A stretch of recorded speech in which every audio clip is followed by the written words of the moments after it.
Come on, get into bed. I'll be ready in a moment. Ria's all but pushed me across the room as she began to remove her uniform. Hold on. What? My thoughts simply couldn't keep up with her actions.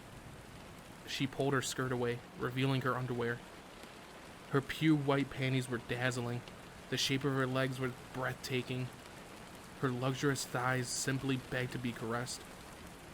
Next, she reached for her blouse. Prez, this is... I was losing my mind. How could I not be? Anyone, let alone a sex-obsessed teenager like me, would have been flustered if the Prez had suddenly appeared in front of them, saying stuff like, let's have sex, taking off her clothes. Off came her blouse. I could see her bra delicately cradling her breasts. My eyes were glued to her heaving chest. Wearing no more than her underwear, Riaz took a deep breath and then walked towards me. Issei, am I no good? She asked. That's not true at all. I couldn't dream of anything better, I hurriedly replied. I put a lot of thought into it, but I can't think of any other way, she said. Any other way of what? I had no idea what she meant. Once it's done, no one will be able to say anything otherwise. You're the only person close to me that I could do this with. Me? I wasn't entirely sure what was going on, but had Riaz really chosen me to be her first?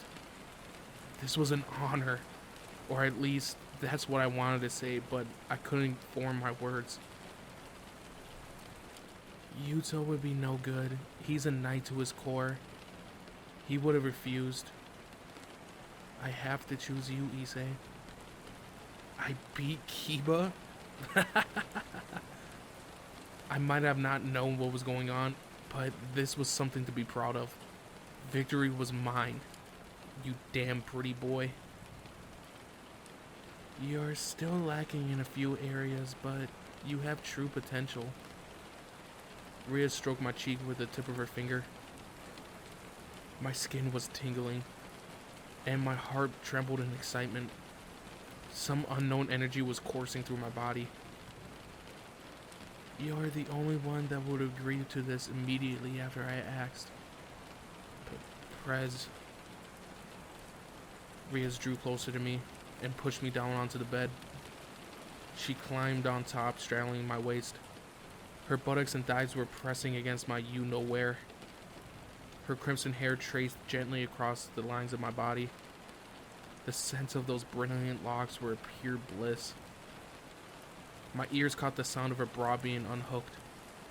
It was the second coming of her glorious naked breasts. Her beautiful pink tips were already standing erect. With Riaz's every movement, her bountiful bust bounced and swayed. Its destructive power was simply too great. This was only my second time seeing her bare breasts, and both occurrences have taken place in this very bed. This is your first time, isn't it, Issei? Or have you done this before? Riaz asked. It's my first, I replied nervously. I thought so. Me too. We might both lack experience, but let's make sure we see this through to the end. Don't worry, it's very simple. You just need to put it here. She reached down to touch below her abdomen. I was so turned on. I felt like my brain might explode at any moment. Next, she took my right hand and... my hand, guided by Riaz's own, squeezed her supple flesh. A soft, warm sensation seeped into each of my fingers. Every nerve in my body was concentrated on that hand. I could feel the blood rushing from my nose. Long have I dreamed of this wonderful impression. I felt like my head was going to burst. If I had to describe this feeling, it was like kneading a high-quality pudding that could only hold its shape after being squeezed. Or maybe a gourmet marshmallow. No. Even that description wasn't doing the situation justice. Words aren't enough. Can you tell? Riaz cooed. I'm nervous too. Can you feel my heart beating? Now that she mentioned it, I could feel her heart racing beneath her soft bosom. Looking carefully, I could see that her pale white skin was starting to turn pink. Riaz is nervous too? She was normally so composed and elegant, but I guess she would feel anxious during her first time. Without waiting for me to respond, she started to undo my clothes. I was being stripped naked by a girl. Still, I don't really have much confidence. I was so nervous that my voice came out as a high-pitched whine. There was nothing that I could have done to help it anyhow. Seriously, I was a virgin. Riaz brought her face closer to mine. Are you trying to embarrass me? She whispered.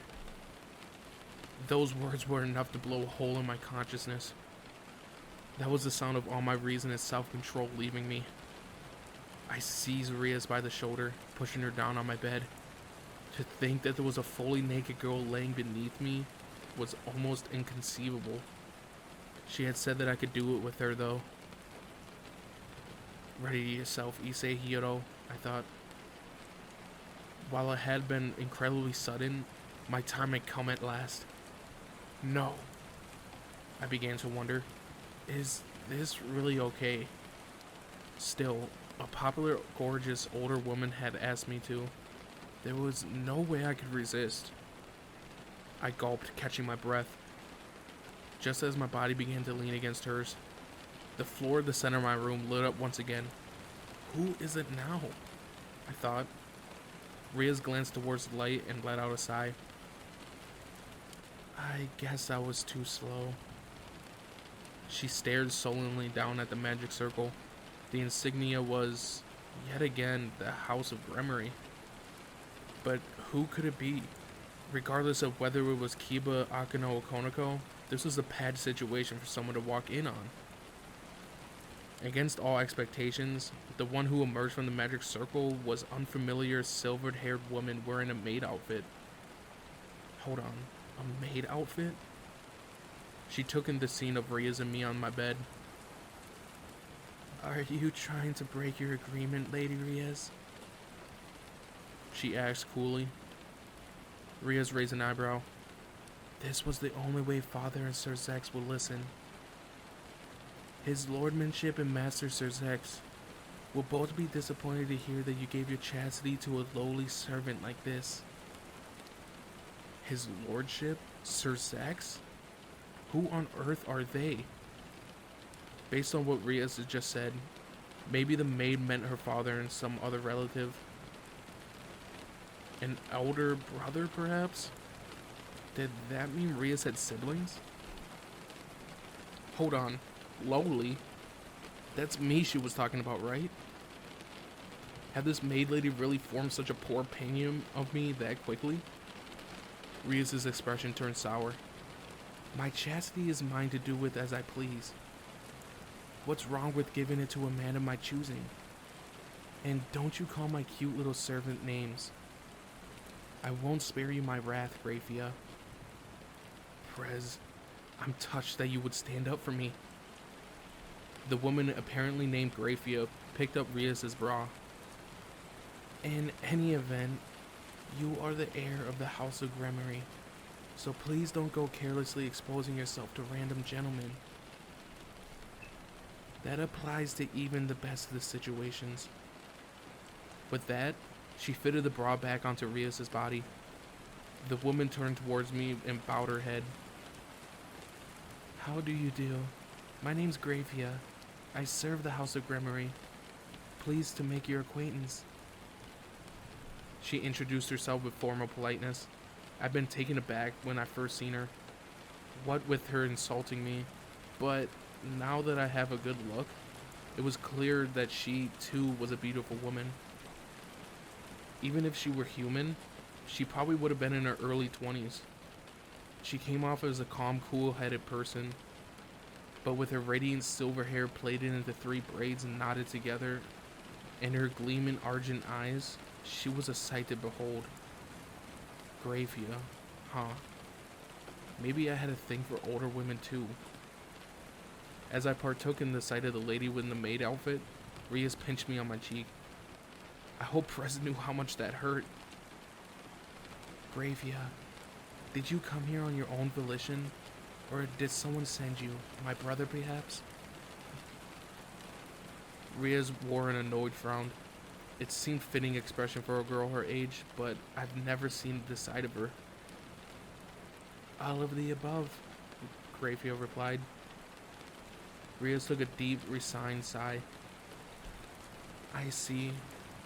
You, my brother's queen, came to the human realm personally. That's how it is. I understand. She started to gather her clothes, threading her arm through her sleeves. Riaz buried her marvelous nakedness. I'm sorry, Issei. Please pretend this never happened. I wasn't thinking clearly tonight. Let's put all of this behind us. Just like that, it was over. I suppose I never really had any idea what was going on in the first place. Somehow, I knew I was going to regret this later. Issei, don't tell me this is him. Huh? Gravia looked at me with a startled expression. It was quite the revelation to know that even a cool-headed woman like her could be taken by surprise. Yeah, Issei Hyoto, I said. I'm a pawn, and the user of the boosted gear, I said. The boosted gear? You're the one possessed by the Red Dragon Emperor? Had something changed? All of a sudden, this maid lady was staring at me as if I was some strange rarity. Gravia, what do you say we go back to my stronghold? Ria suggested. We could speak there. You don't mind if Akino joins us, I hope? The Vestal of Thunder? I don't mind. There's nothing unusual about a high-class demon having their queens by their side. Good.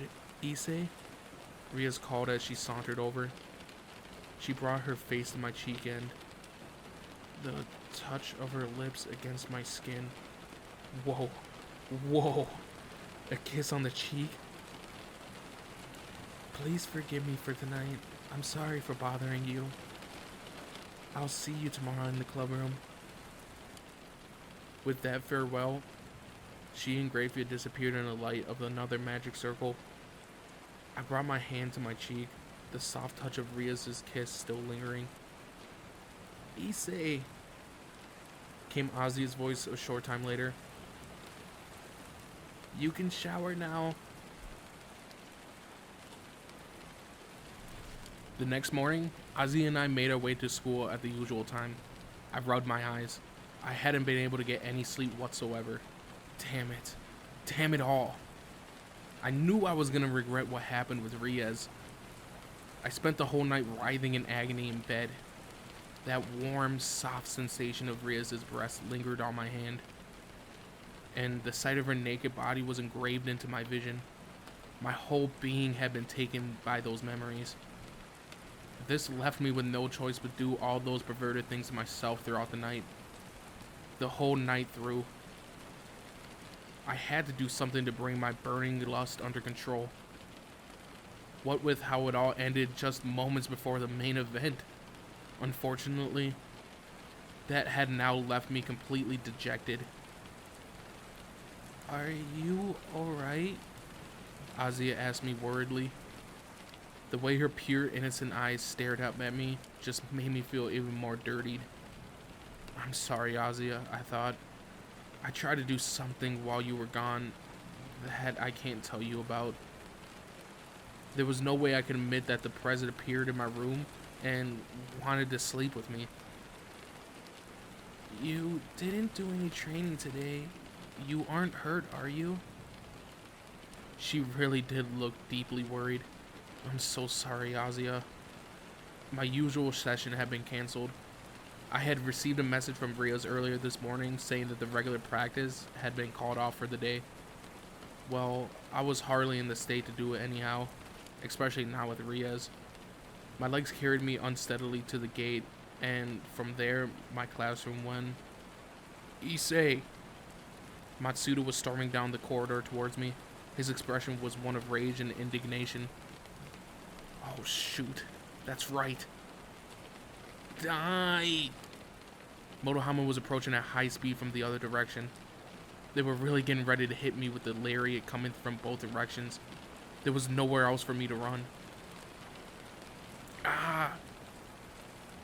They caught me in a double lariat.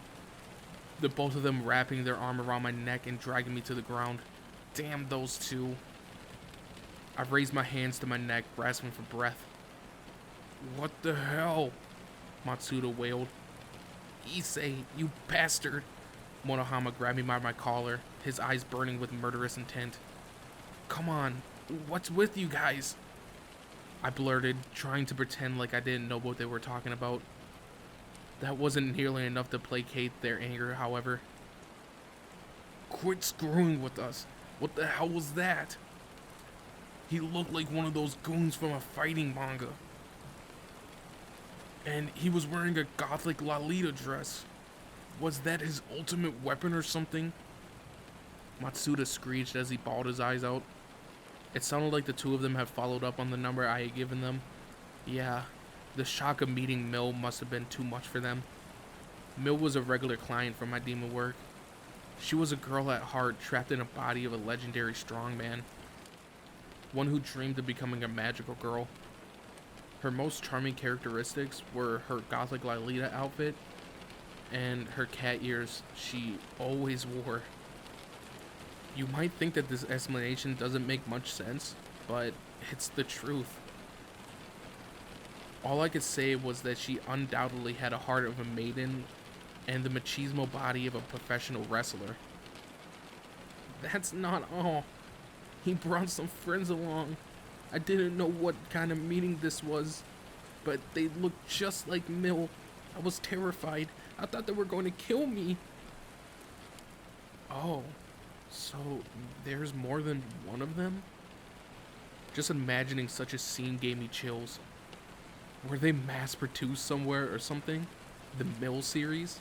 I made a note to steer clear of them. They kept going on about magic and whatnot. What the hell is Magical World Sylvina? What makes them think I would know anything about that? Matsuda let out complaint after complaint as he shook my body. They kept trying to teach me how to deal with those things called dark creatures.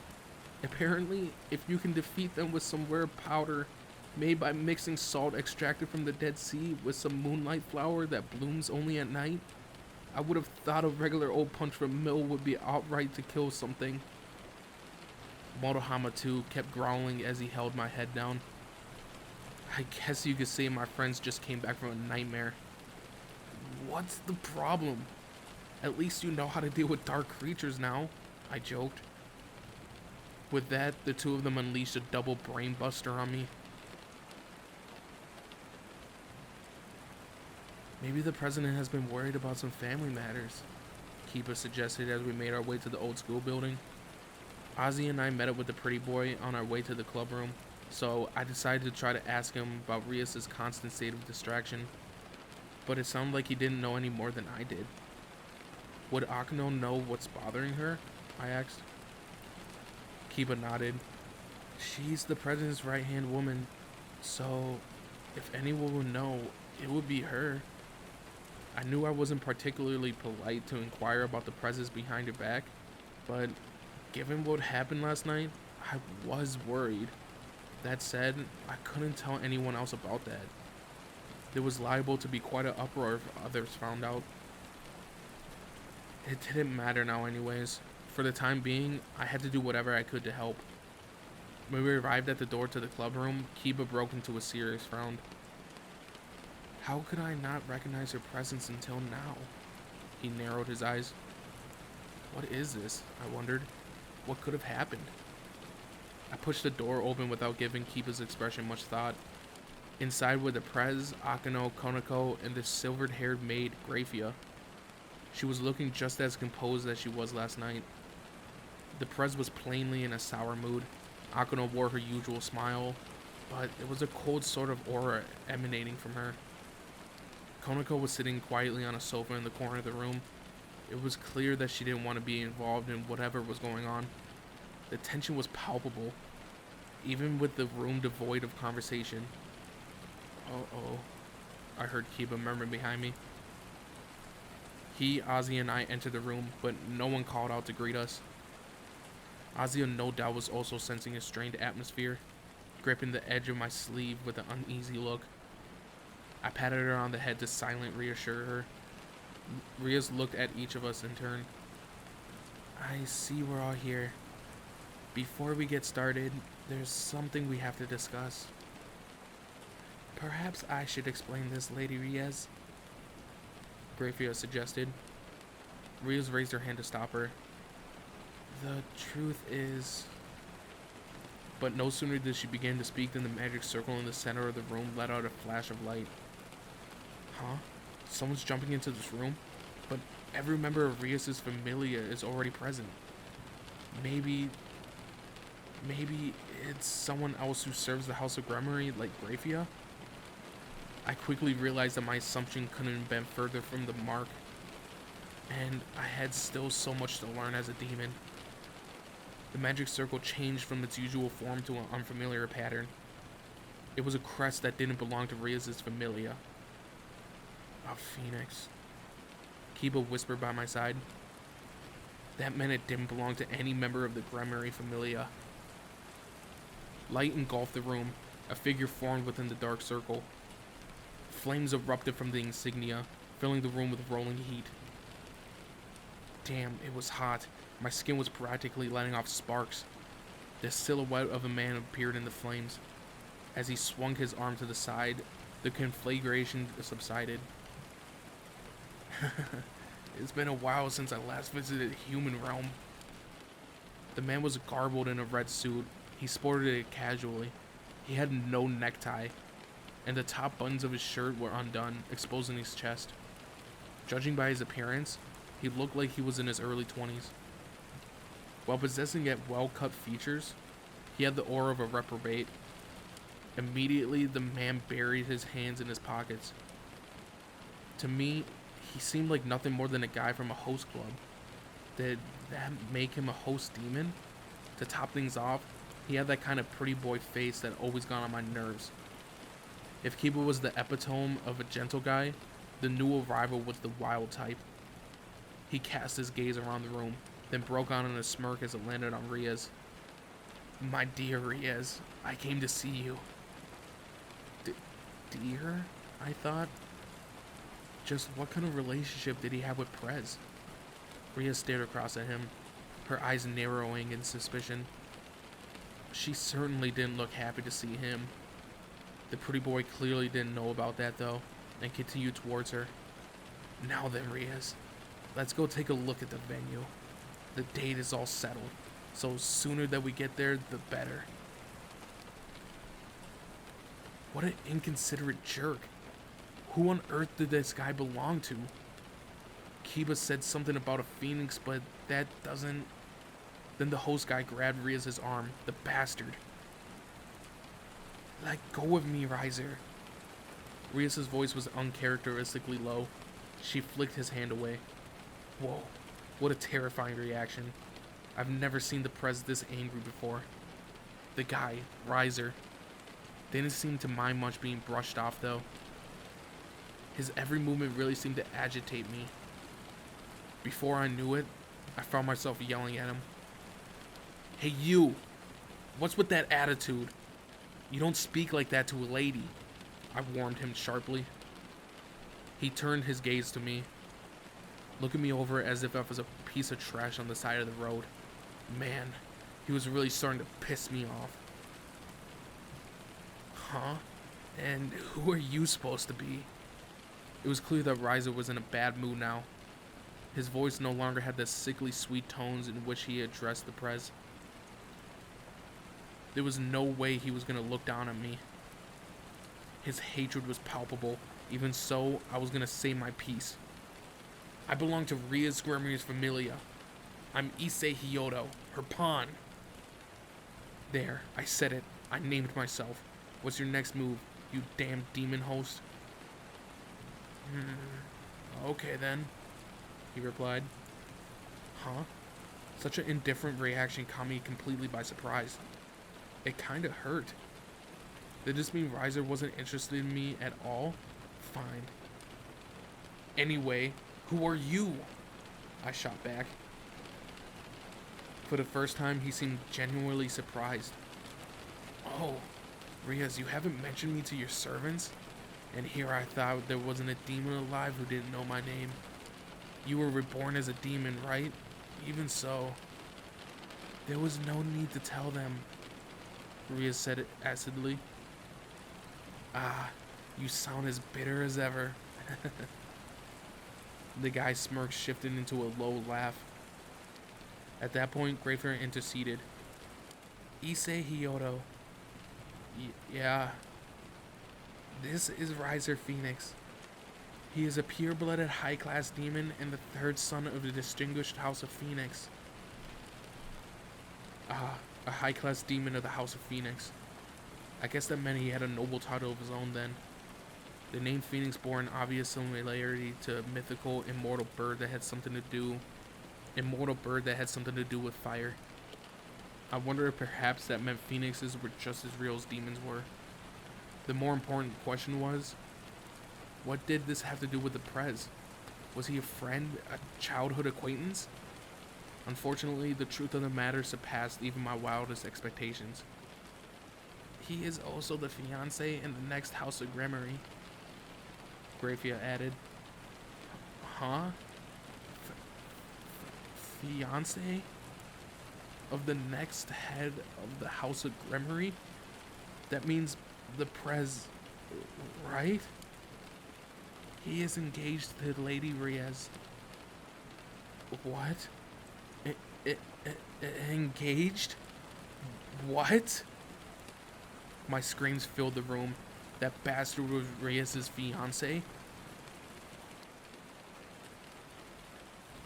Ah, your queen's tea is delicious, Riser complimented. My pleasure. Akano smiled back at him, but didn't respond with her usual oh dear or gentle chuckle. Something about that reaction filled me with dread. The Prez was sitting on the sofa. Riser was sprawled out next to her, with his arm around her shoulder. Riaz kept trying to brush him off, but that bastard continued to touch her arm, or her hair.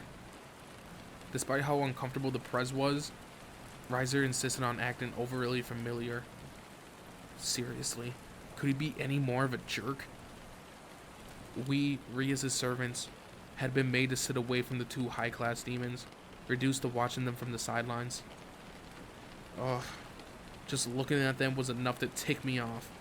He kept putting his hands all over her. If his fingers came anywhere near his legs, I was gonna pummel him. Didn't he know how much I wanted to touch them? Well, to be fair, I had already touched Riaz's breasts. That was a pretty amazing feat in and of itself. I'd experienced that wonderful pleasure before even her fiancé. Right, yeah. I seen her naked body too, twice. I'm the real victor here.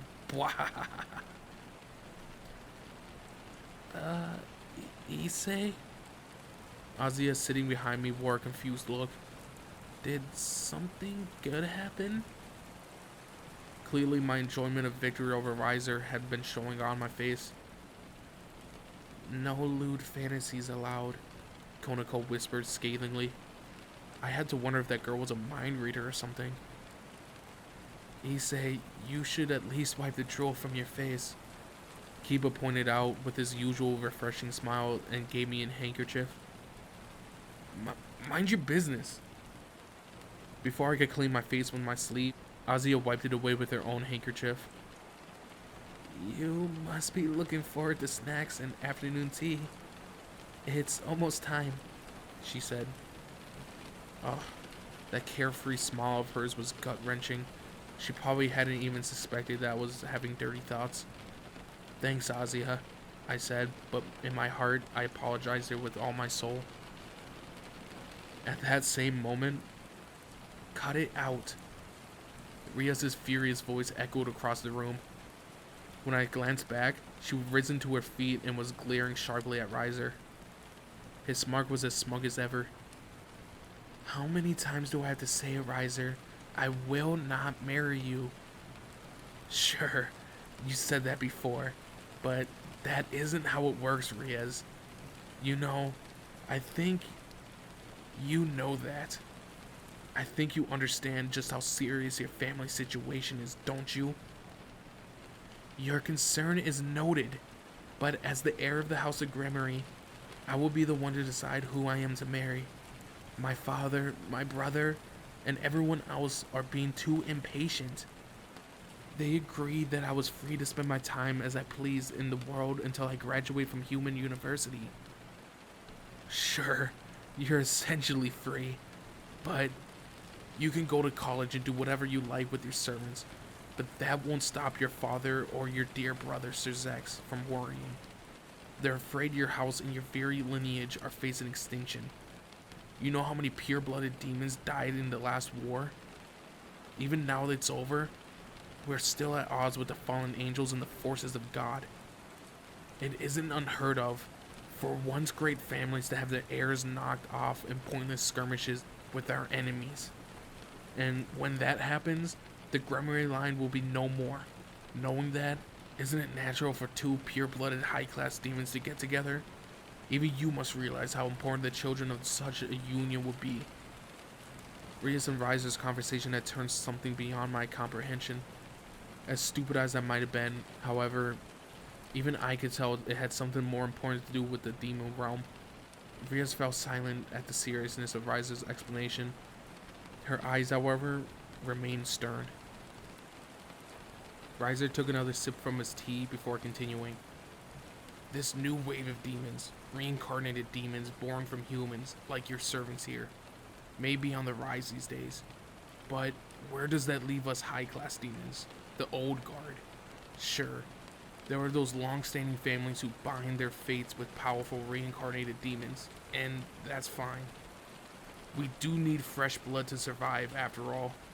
But what happens to those of us with pure blood?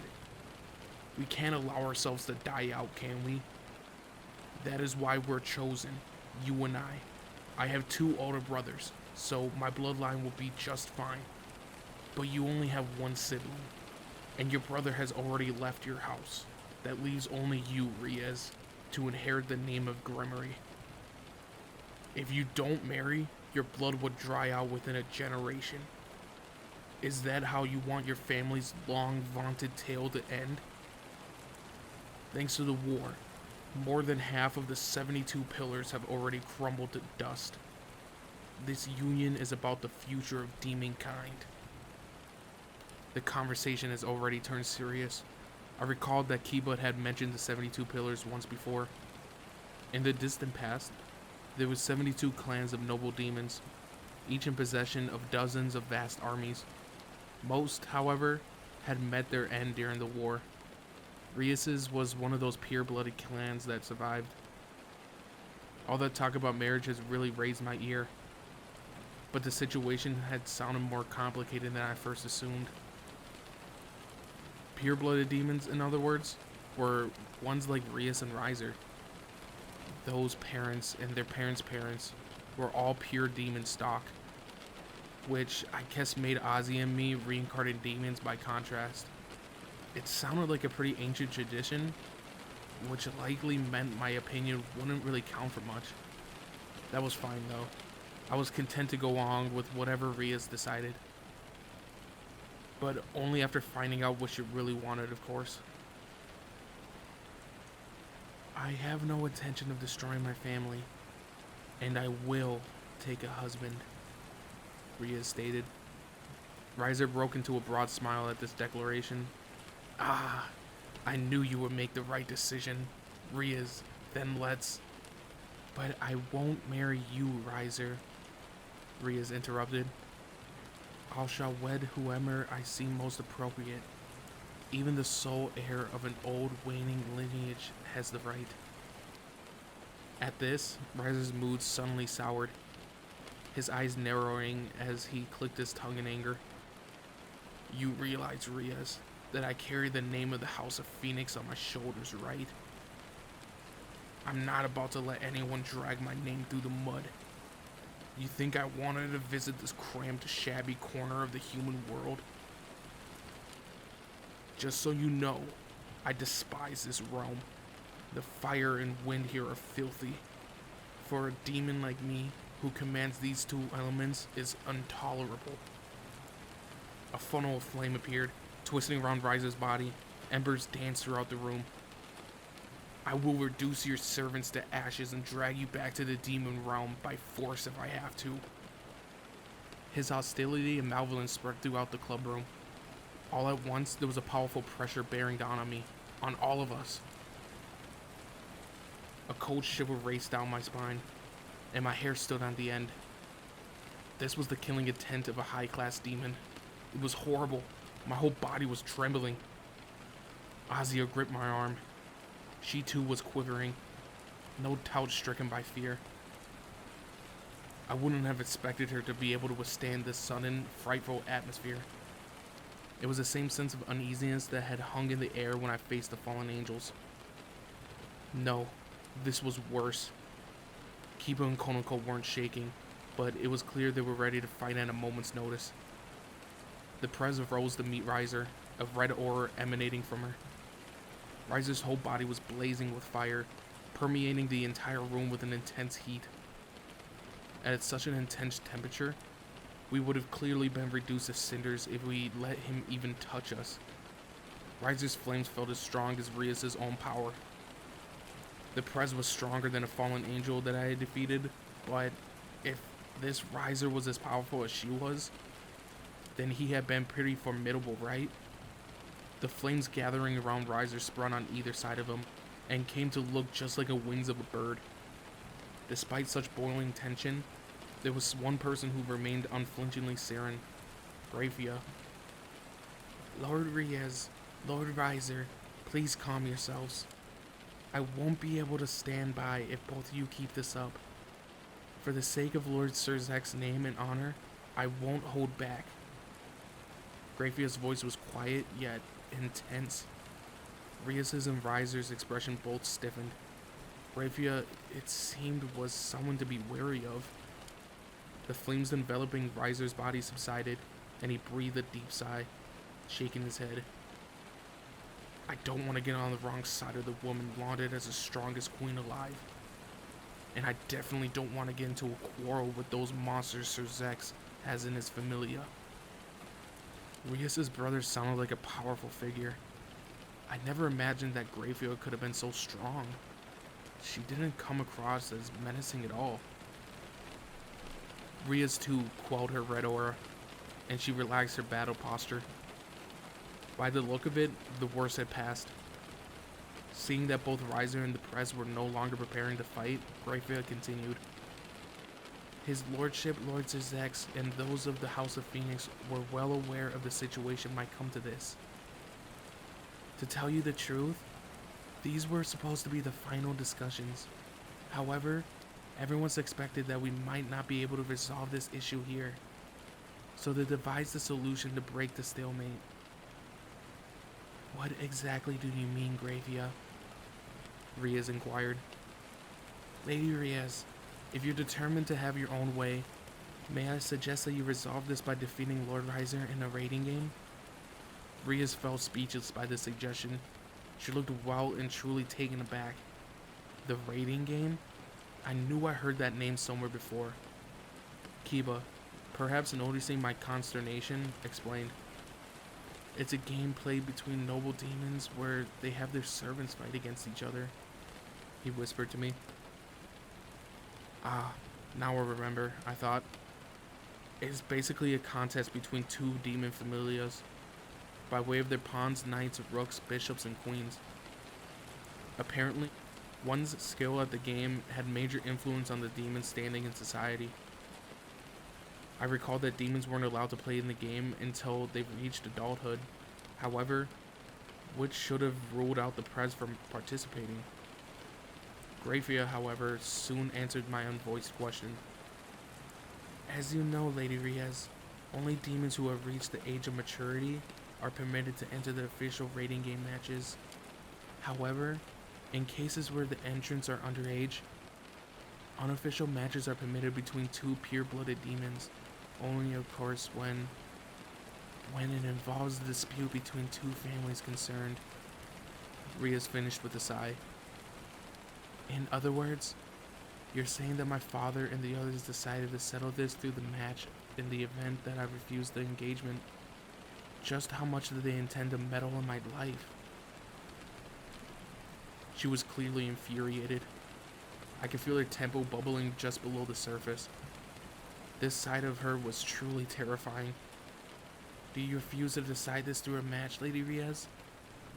Grafia asked. No, I hadn't expected this opportunity. Very well, let's resolve this on the battlefield, Riser. Riaz said, issuing her challenge. Riser flashed her an amused smirk. Oh, you'll bite then. I've got no problem with that. Just so we're clear though, I'm already old enough to have played this game properly. More times than I could count actually. I've clearly got the advantage. Are you okay with that, Riaz? Riser's response was equally provocative. The Prez, however, flashed him a bold grin. I am. I'll crush you, Riser. Good. If you win, I'll go with whatever you say. And if I win, you'll marry me on the spot. The two of them exchanged burning, baleful glares. I knew better than to get in the middle of such a fiery exchange. Very well. I, Grafia, hereby acknowledge your decision. Acting as the witness for both families, I shall be responsible for the conduct of the match. Do you both agree? Yes. Yeah. Both Riaz and Riser responded in the affirmative. Very well. I shall inform both families, Grafia said with a bow of her head. In mere moments, the situation had really escalated. I was going to be participating in a raiding game. Riser glanced my way and fixed me with a smirk. That smug, self-satisfying look of his really got on my nerves. Hey Riaz, don't tell me these guys are your servants. The Prez raised an eyebrow. And if they were? Riser let out a chuckle, as if he found that fact somehow amusing. Then this won't take long. Only your queen, the Vestal of Thunder, comes anywhere close to the level of my servants. With that, he snapped his fingers, and the magic circle at the center of the room began to glow. The signal that formed was the same phoenix-shaped one that he had emerged from. This time, however, new figures stepped out of the light, one after the next. 1, 2, 3, I found myself lost for words at the number of new faces that entered the room. Well, this is my cute little posse, Riser said with a relaxed confidence. A familia of a full 15 members gathered around him. Among them were what looked like a knight in a full set of armor, and another who resembled a mage with their face shrouded by a hood. Riser had a full set of pieces. Just like the game of chess, a demon could have a maximum number of 15, excluding themselves as king, of course. From what I gathered, high-class demons each receive 15 evil pieces from the Demon King. By granting those pieces to individuals who they wanted to recruit as their servants, a demon could bring others into their familia. However, if a person's latent potential is particularly high, it would take more than any one kind of piece to recruit them. Because of that, some familias ended up with only one knight or one rook, for example.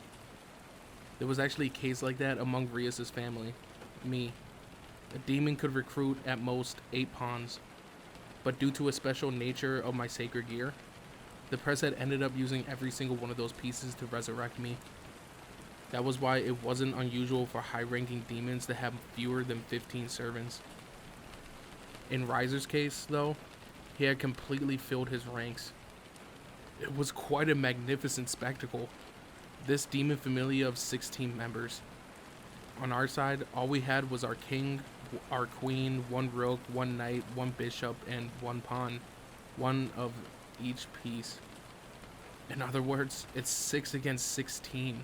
That doesn't seem fair. Actually, there was something else that had caught my attention about Riser's group. Yeah, you guessed it. They were all girls.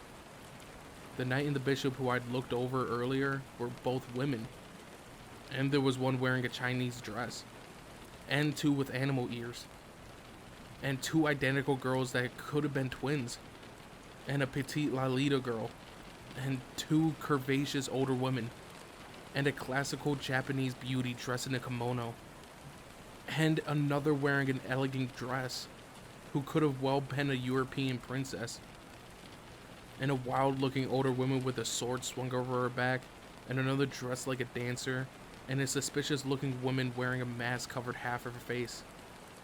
They were all women, and they were all incredible to behold. What was this, I thought? Some kind of beauty corp? Something akin to an electric pulse coursed through my whole body.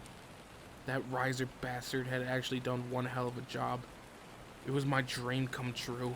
A harem. A high-class demon had actually accomplished my dream. What a guy. Damn him. Hey, Rias. Your servant there looks like he's about to start crying, Riser said, staring at me. He looked genuinely startled. Rias glanced at my way before placing her hand on her forehead. It's his dream to have a harem. I'm sure your servants there have him moved to tears. Yeah, I couldn't have said it better myself. The sight of my lifelong dream standing directly in front of me was enough to make my tear ducts swell. It was truly a thing of beauty. They were all women. Disgusting. Master Riser. That guy's gross. The girls all flashed me a look of repulsion. Damn you all, I swore silently. Riser tried to console them, all the while stroking their bodies. There's no need for that, my darlings. It's only natural for a low-class creature like him to look up to betters with envy. Let's show him just how passionate we all are. With that, he began to share a tongue kiss with one of the servants right in front of my eyes. What? I could hear the tongues moving from here. The Prez was clearly appalled. The girl breathed sensual, erotic moans as she wrapped her legs around Riser's waist.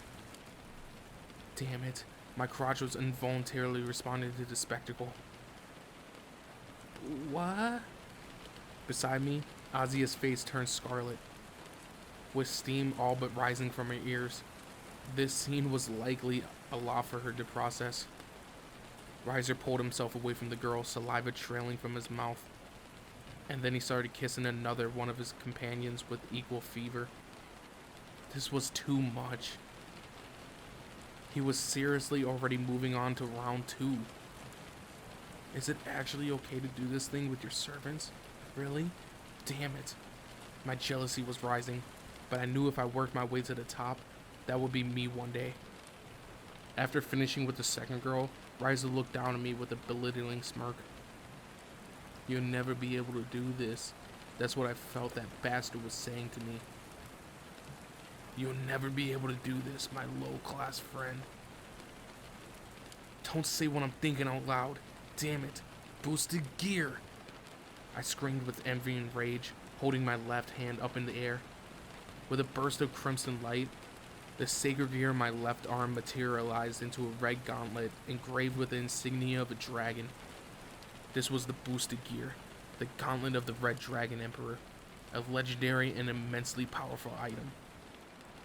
I pointed my finger straight at Riser. A playboy like you doesn't deserve the Prez. Huh? Weren't you just wishing that you could be me? Shit, he's got a point. Shut up.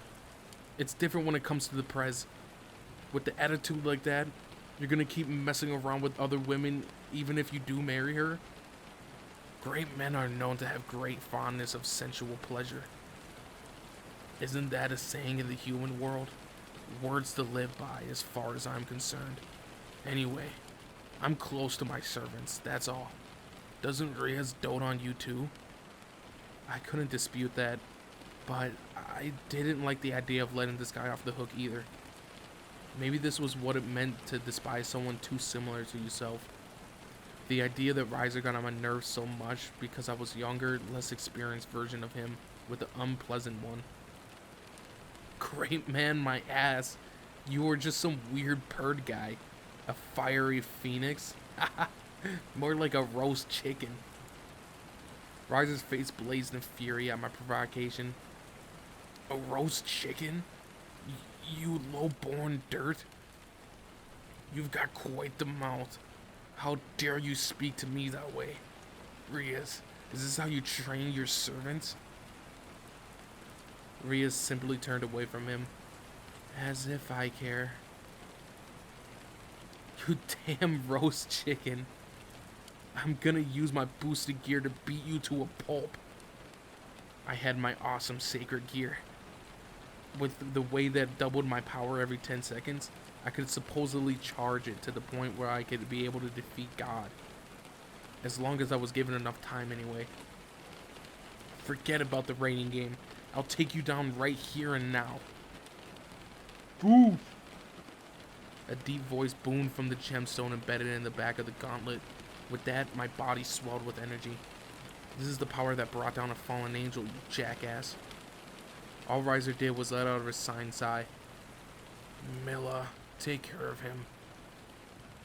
Yes, Master Riser. The girl who spoke was as petite as Konako with a small childish face. She was carrying a long, thin staff. It was the kind that the martial artist used, and she spun it around above her head and readied herself. Hurting a little girl wasn't what I signed up for. I thought that if I simply disarmed her, she'd... All of a sudden, my body felt weightless. It was like I was floating through the air. The next thing I knew, the floor was coming right. A deafening roar filled my ears. Ah, pain coursed through my body, and I had no idea what just happened. God! I recoiled as the sudden wave of agony struck my abdomen. Ow, my stomach.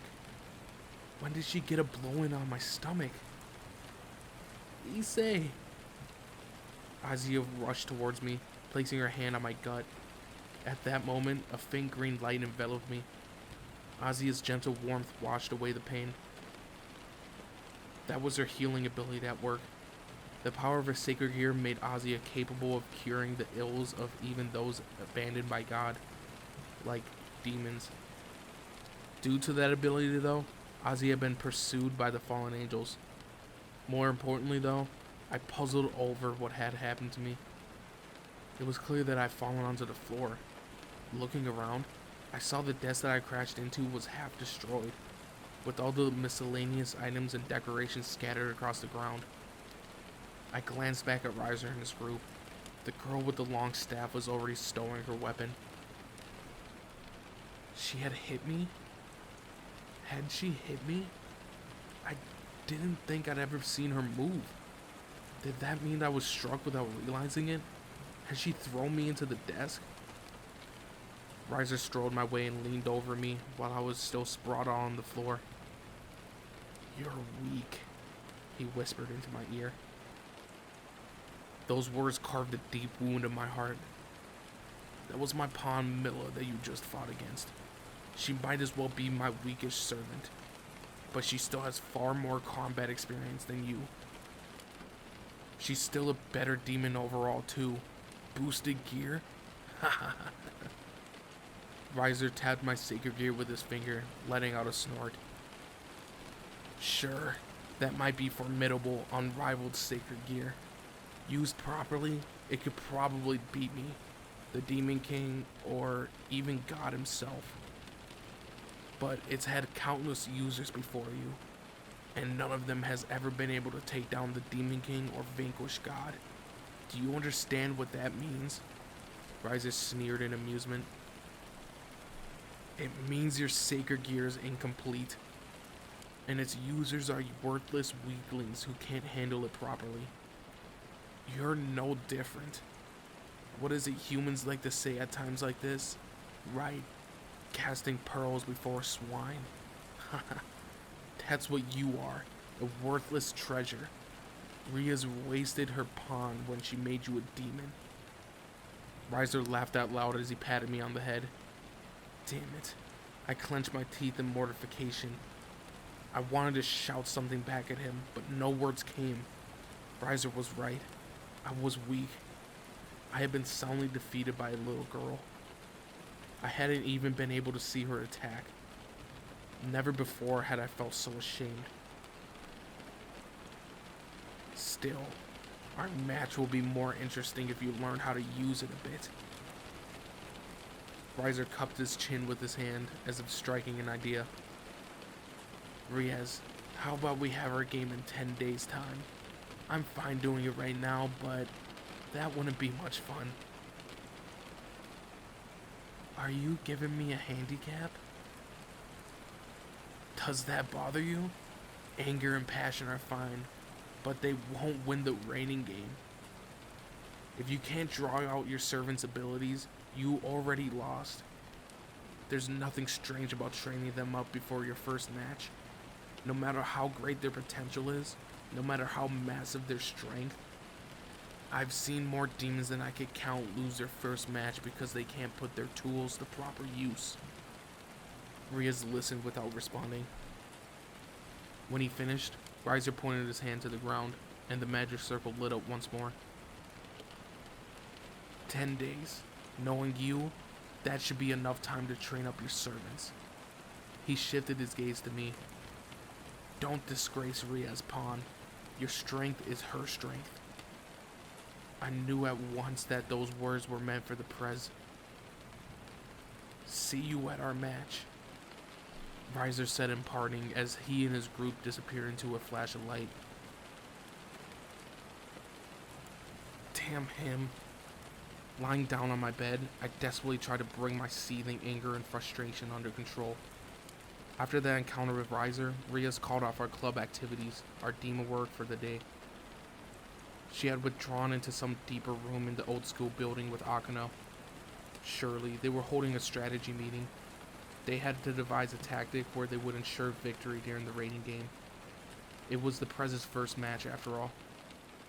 So of course she would want to spend some time devising a plan. 10 days. It was such a short amount of time. I couldn't help but wonder whether we would be able to ready ourselves and work out a way to defeat Riser and his group by then. Being just a pawn, there was little I could say that would help now. I'd had to just show off in front of the president and provoke Riser.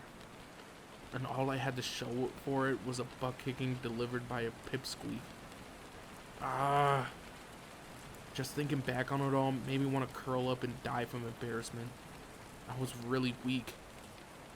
My eyes fell onto my left arm. There was an absolute potential unlimited power lurking inside me. In that boosted gear. Even with such an incredible strength, it had considerable weakness. Me, its user. Pearls before swine, indeed. Riser had been right. I cursed myself for being so pathetic. My dream was to become the harem king. Then along came Riser, a demon who already made that dream into a reality. What does he have that I don't? I asked myself. The answer was obvious though. Power. No. Maybe it was more than that. There was also his status and his skills to consider. I had none of that. Oh, damn it all. I sat up in bed, clawing at my scalp in frustration. Riaz had said that she didn't want to get married just yet, and that she was specifically opposed to wedding Riser. She had decided to fight him if that was what was needed to break off the engagement. I might not have known much about high-class demons or about the complicated situation between their families, but I was determined to fight for Riaz's sake.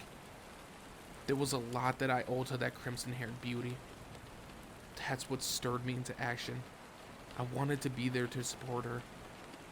With my mind made up, I decided to resume my training tomorrow morning. Scratch that, I thought. I'm gonna devote my whole day to it. I was sure I could get the day off of school if I told the Prez what I was planning. My next 10 days would be spent doing as much preparation as I could. The thought struck me to ask Kiba about using a sword. I could get Akano to teach me how to use demonic magic too. Konako could even be my sparring partner to work on close combat. Yeah, I had my sights set on my goal. 10 whole days of training. Making clear-cut plans had made me feel better. All that was left to do for today was take a bath. I got ready and made my way down the hall, still pretty pumped up. I entered the bathroom and stripped off my clothes. The thought occurred to me that I should tell Ozzy about my idea once I finished cleaning myself up. I pushed the door open when... What? Ozzy and I came face to face in the bathroom. I was stark naked, and so was she. There was a blonde naked beauty standing before me. What a glorious turn of fate. No, it was an accident. Had she been in here the whole time? I've been so preoccupied that I completely forgot to check whether someone was already in the bathroom. Azia was dripping wet with water. She must have been taking a shower. Her blonde hair was plastered to her soft, gorgeous white skin. It was incredible. Her proportions were perfect. A tight waistline and a modest pert buttocks. Azia's thighs were neither too slender or too thick. The perfect size for my tastes. Were I ever to glimpse the thighs through a slit in a skirt, I would be down on my knees in supplication. Then there were her breasts. Normally they were hard to make out when she was clothed. They certainly weren't small. Not a bad size at all, in fact. Azia, you're incredible. Oh, no, I thought to myself. This wasn't the time to be getting emotional. Why was I staring at her? Damn it, if only I had Motohama's 3-size scouter. This was the second time I found myself wishing for that power. Next time I saw him, I resolved to have him teach me how to measure a girl's size by sight alone. Truly, it was a formidable talent. Its usefulness might have even eclipsed my sacred gear. No, I scolded. I had to stop staring. I was supposed to be protecting Azia. This was a place where she was supposed to be safe. I had made a vow. So why did I have to keep staring? To keep getting aroused? I could see Azia's gaze shift slowly towards my crotch. No, Azia, don't look. It's too soon. I was too slow to cover myself. Eee. I was the one who let out a high-pitched scream. What was I doing? I had literally just shrieked. Sure, having a girl see my privates was embarrassing, but it was a little humiliating. Ah! Azia's whole body suddenly flushed red, and she turned away. Hey, cover yourself, Azia. I still could see it all. Was glimpsing my you-know-what overwhelming that she'd forgotten to cover herself? As I thought about it, I realized that this could have been the first time Azia, a former nun, had actually seen a man's private parts. It must have been quite a shock for her. That must have traumatized her. What have I done? I'm sorry. I'll leave. I spun around to head back to the door, but Azia grabbed my hand to stop me. What was the meaning of this, Azia? The thought screamed in my head. Sorry. I've never seen a man's before. I'm really sorry. She mumbled, unable to get out every word. There was definitely no need for her to force herself to say indecent things. No, it's my fault. I should have checked first. My bad, Azia. I didn't mean to stare at you. I did my best to offer a sincere apology. The fault lay with me, after all. I'd been the one to barge right in without even bothering to check whether someone was already inside. Even if the door wasn't locked, I should have knocked first. We had a new family member living with us, after all. Regardless of how it happened, though, the image of Azia's naked body had been forever stored in my memory. Please forgive me if I summon it up every now and then. No, I understand. Everyone has told me that Japan's bathing customs. I'm okay with it. Azia fidgeted nervously. Huh? I wondered. Told her about them? What exactly? Bathing customs? In Japan, I heard that it's normal to bathe together naked.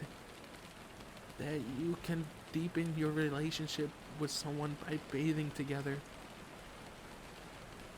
Who on earth could have told her such a wonderful, no, such a perverted idea? Clearly, Azia had misunderstood.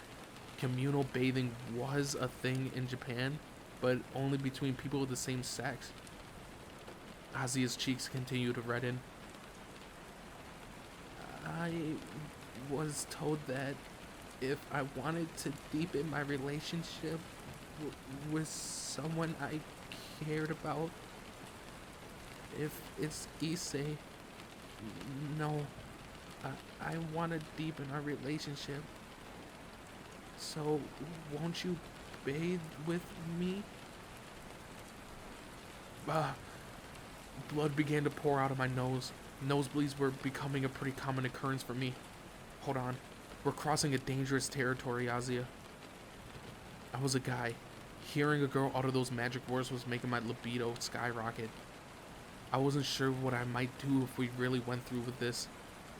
But Azia trusted me from the bottom of her heart. If I was to show my true colors, I couldn't. I mean, I wanted to, but if I did... Azia was the kind of person that would forgive me even if I forced myself onto her. No, I told myself, I couldn't harm such a pure, innocent soul. This was the situation I had been longing for. I had been so close with scoring with Prez, and now my fate was making a mockery of me. Even knowing that, I couldn't go through with it. Not with Azia. I would just end up feeling so guilty. Taking her in my arms and surrendering myself to my feelings would have been easy, and I would have been rewarded with absolute ecstasy. Those actions would have consequences, though. If I knew I made a mistake like that, I'd regret it for the rest of my life. It might have been okay if Azia and I had reached this level more naturally, but we hadn't. When I was with Riaz, I let myself succumb to her advances. But this time, I had to restrain myself. A purely physical relationship would leave us both hurt. Plus, it was my duty to protect Azia. My lust could not be set free. I had to contain it. Having made up my mind, I turned my face to her. I rested my hands on her shoulders and opened my mouth to reason with her. Damn, but her skin was so soft. Azia, listen to me. There's something that you need to know about communal bathing. I mean, you're a girl, so if a guy enters the bathroom, you need to be ready to defend. In spite of my mental disarray, I desperately fought to contain my inner turmoil. I had to tell Azia how to take care of herself if a guy like me wandered in on her. At that moment, the door suddenly swung open. Azia, I brought you a fresh towel. My mom had appeared in the doorway. It looked like she had come to leave something clean to dry off with on the washing machine, but she froze in place seeing me and Azia standing both naked by the bath. This wasn't good. No excuse could have explained this away. No matter how you looked at it, what else could she have seen than a young couple about to have sex? Mom, moving awkwardly like a robot, closed the door.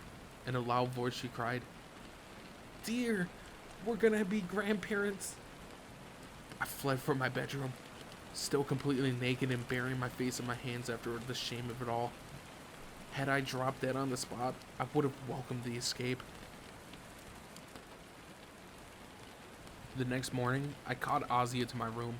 We needed to have a serious discussion. So we sat in the Caesar position, the formal Japanese way of sitting, across from each other. Do you understand now, Azia? I asked after having explained. I do, Issei, she replied. Men are wolves. They devour you if you get too close to them. Is that so? How terrifying. I have to make sure I don't go out during a full moon. Ozzy looked to be truly frightened by my analogy. I held my head in my hands. This was all becoming a bit too much of a headache.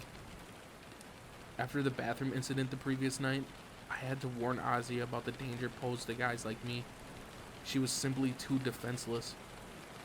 Given that she hadn't exactly lived a normal life, it was particularly surprising to learn that she didn't know how the world really worked. Without knowing the dangers of guys my age, about how they would prey on girls like her, she wouldn't be safe leading a normal high school life. If anyone like that came near her, I would beat the crap out of them. But that wasn't enough.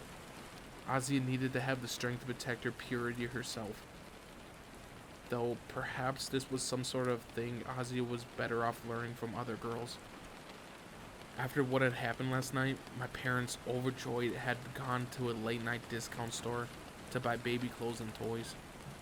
No matter what I'd said to them, they refused to listen. "Don't worry, we understand," my mom had reassured. "A lot of people don't get married until they have their first kid anyways. You'll be fine. I sure would love a granddaughter." My dad wasn't much help either, adding things like, "So I'm going to be a grandfather. If it's a boy, I'll have to buy him a carp steamer. I guess we're an international family now. I'll have to learn English." There was nothing I could do. My family was beyond saving. At any rate, I needed to make sure Ozzy had no misunderstandings about teenage boys. Not exactly, Ozzy. Guys like me, teenage guys, were really interested in girls like you.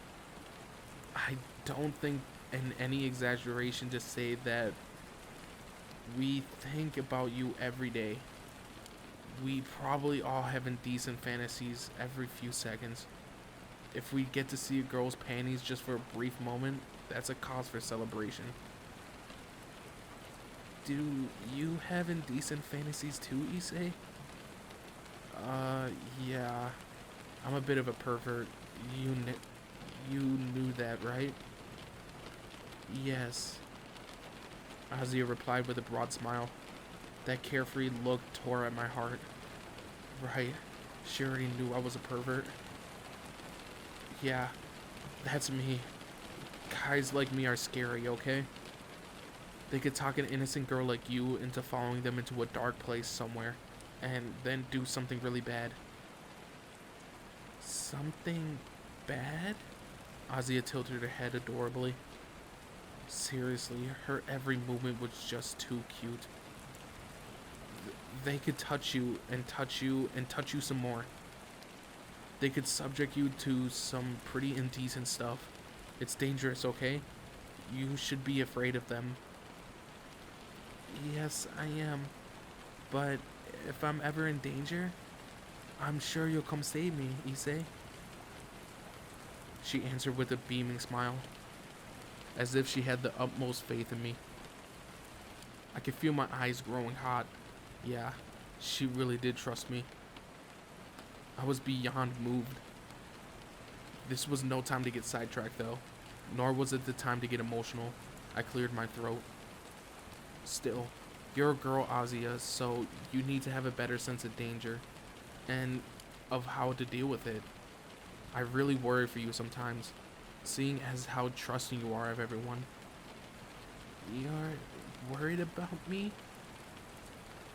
Yeah, I'm terrified. If someone was to do something to you while I wasn't looking, I might end up killing them. That's how concerned I am about you, I answered with the utmost sincerity. Perhaps because I raised my voice a little, Ozzy's expression had become more serious than before, and she listened on in silence. Those were my honest thoughts. If someone had ever hurt Azia, I really didn't think I'd be able to hold back, even if the offender was just a normal human. My being a demon and possessing a sacred gear meant that a regular person had no chance against me. but I still didn't think that I'd hesitate to unleash my fury on anyone who wronged Azia. Even if the Prez killed me for it, I would destroy them. That was how important Azia was to me. Why though? Was it because she was a girl? That was part of it. Maybe the reason was that I liked her? I couldn't deny that there was a component too. More than anything else, however, it was because I changed her life forever. It was my fault that Azia, who might have otherwise spent her life as a nun, was now a demon. She had ended up this way all because of my own sense of justice. Or perhaps it had been my own selfishness. At the time, I had thought that having her become a demon was the best way of helping her, but still, the Prez probably didn't hold it against me. She would likely say something like, "I was the one that made her into a servant, so you don't need to blame yourself." Words like that wouldn't change how I felt though. I had resolved to watch over Azia, to protect her, so that she could live a happy life. I, Issei Hyodo, would protect Azia Argento for the rest of my life. Of course, I had a duty to protect Rias too, but that was a little different. That was something I couldn't forget about either, protecting the Prez. Not only did I like Rias as a girl, I respected her too. That was why I wanted to watch out for her. Similar to how a warrior might have defended their general. I guess you could say that I was like a subordinate dedicated to serving a master whose intent was to conquer the world. Protecting Azia. I definitely had feelings for her, but if anything, those feelings were closer to wanting to look after her cute younger sister. That's why I had to drive myself away from any bad person who might get too close to her. Then again, seeing that I didn't actually have a sister, there was no telling of whether that was how older brothers truly felt. That said, I also wanted Azia herself to get stronger. That way, our future would be one where we would always laugh and smile together. I understand. I won't do anything to worry you, Issei. I promise. So please teach me what I need to do. Yeah, I know. But I think you would get better advice asking a girl rather than me. Let's talk to Akano and Prez and see what we could do. Alright. Phew. I breathed a deep sigh. It sounded like things were going to be okay. At any rate, I could talk to the other girls at the Occult Research Club about it once I get to school. That didn't mean I was going to mention the incident in the bathroom, though. Issei, there's something I've been wanting to ask you. Azia suddenly said, her cheeks turned red, and she fidgeted nervously. What now? I wondered. About what happened last night. If it had been the president instead of me, would you have bathed with her? What? I found myself at a loss in the face of this unexpected question. I had never anticipated Azia asking me anything like that.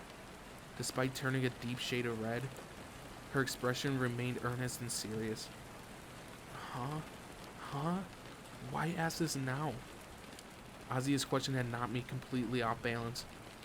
What does the Prez have to do with what happened yesterday? I thought. If this had been her instead of Azia. Issei, come here. I want to wash your bag for you. Are you nervous? It's alright, my cute little servant. Just leave everything to me. Her slender white fingertips would slide down my back. I could already feel myself getting excited. Here, turn around. Oh, what do we have here? You might be nervous, but this fellow here is betraying your true feelings. How very like you, Issei. Her hand would reach between my thighs, and then suddenly I snapped out of my lewd fantasy, only to find the blood was running through my nose. If Rias had said something like that to me, I honestly had no idea what would have happened. Perhaps I would have asked something like, "Prez, can I wash your breasts?" I could imagine her letting me do as I pleased, with a magnanimous smirk. Such a powerful fantasy was really too much for me. I glanced towards Azia, only to find her eyes glistening with tears. "I was right, wasn't I? It would have been fine if we were the president, wouldn't it? Oh, it's okay. I knew from the beginning. I did, really, but still." She's crying. Azia's crying. Why? What for? I started to panic. "And what are you two up to?" came a sudden voice. I turned around, only to see Riaz let out a sigh and brush back her crimson hair. "Prez, a lover's quarrel this early in the morning? You two sure are close." No, that isn't..." "Come along now, we're going. Make sure you're ready to spend a few nights away from home." "Going? Where? And for a few nights?" Riaz, seeing my confusion, flashed me a smile. "We're going to be doing our training in the mountains."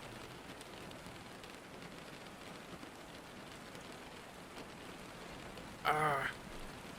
I gasped her breath as I hauled a humongous backpack filled with luggage. "Yo ho!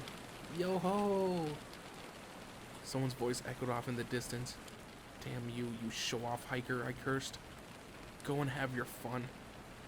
We were in the mountains. The Prez had brought us all here to get ready for the upcoming match. After showing up at my house that morning, Riaz had made Ozzy and me pack our things to prepare for a long trip. The others had already used the magic circle to gather at the foot of the mountain. It was a clear, sunny day. We were surrounded by trees and nature. Chirping birds sang from every direction. The mountain scenery was amazing. The problem was the incline. Every step I took, it battered my strength. My sweat was running rivers. "Come on, Issei, pick up the pace," Riaz called from much further up the slope. Ozzy was standing next to her, watching me with worried eyes. "I'll go help him," she said. "Don't. If he can't do this for himself, he won't grow stronger." I could hear the two of them talking. "Thank you, Azia," I thought. "And Prez, you got a heart of stone sometimes." Seriously, this bag was killing me. It was just too heavy. Slung over my shoulders was a humongous rucksack. I also had been carrying a bunch of other bags hanging from my arms. Not only was I carrying my own things, but Riaz's and Akino's as well. Supposedly, this was all a part of my training, but I sure was going to die once we reached wherever we were going. What's in these bags anyways? "President, I gathered some mountain vegetables.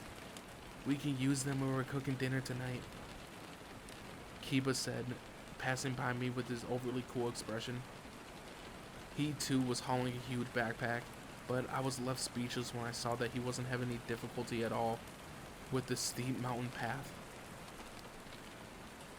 Kiba had even stopped to gather some plants. He was clearly far fitter than he looked. "Excuse me."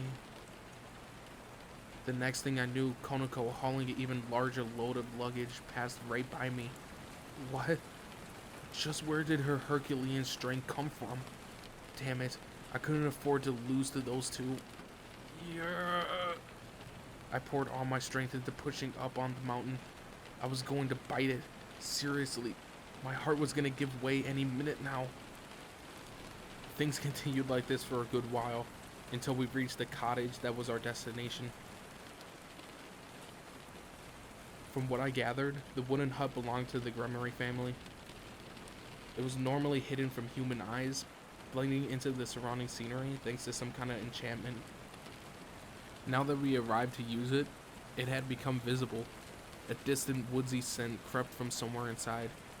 I entered the living room to set everyone's luggage down, took a mouthful of water, and promptly collapsed to the ground. The girls went upstairs to the second floor to change into the looser clothing. "I'll go get changed too," Kiba said, heading to the bathroom on the first floor with a blue sweater in his hand. Don't try to spy on them, he said, half jokingly. I wanted to respond, saying something like, don't make me punch you, but I was too exhausted for anything more than just a glare. Seriously, if the girls from the school could have seen us, they would have been up in arms. Recently, they've been spreading more rumors about us. Being a BL couple, Issei Kiba or Kiba Issei was a hotly debated topic. The whole beauty and the beast quality of those rumors had caused them to spread like wildfire through each class. I didn't really understand it all, but it did sound like that meant that I was a beast. I cursed all of those who spread lies. After catching my breath a little, I changed into a fresh pair of clothes in one of the empty bedrooms. The space was furnished with a bed and all the usual everyday necessities, but no television. By the time I was finished getting ready, everyone else had already returned to the living room. Dressed in a red tracksuit, Rias flashed me a grin. Now then, let's get started.